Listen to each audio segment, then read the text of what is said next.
Does the current treatment of England's black players reflect their racist colonial legacy? With 8 players from migrant backgrounds, England has one of the most diverse teams at the World Cup, and many of these players have Jamaican backgrounds, with the likes of Raheem Sterling, Ashley Young, Kyle Walker and Danny Rose. But the criticisms they face in the British media reflect a wider discussion on their Britishness.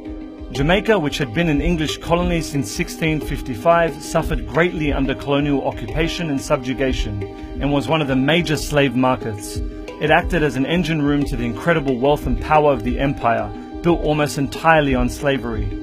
After World War II, England invited people from the Caribbean, including from Jamaica, to help rebuild the country, and they were given jobs in the public sector. Between 1948 and 1971, nearly 500,000 people arrived in the UK. They came to be known as the Windrush generation, named after one of the ships that brought them to England. At the time, people living in the former or current British colonies were considered British citizens, and in 1971 the Immigration Office gave these migrants the right to stay in the UK.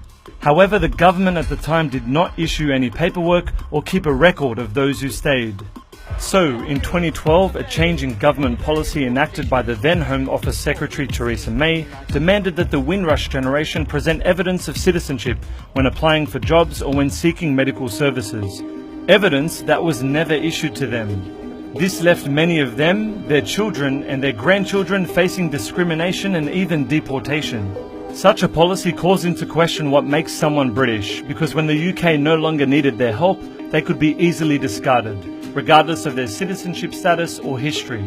The same treatment is being afforded to English players like Raheem Sterling. There have been endless stories about his blinged up car and his flash house, which are loaded phrases in themselves, and I personally think are disgraceful. Where historically racist imagery such as money, tattoos, laziness, arrogance and stupidity are used to criticize him. This escalated recently after Sterling revealed a tattoo of a gun on his shin.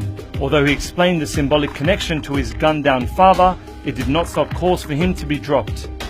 This, of course, largely in contrast to the treatment of many white English players past and present. For example, John Terry was accused of racism on the field, but still captained the English team in the Euros.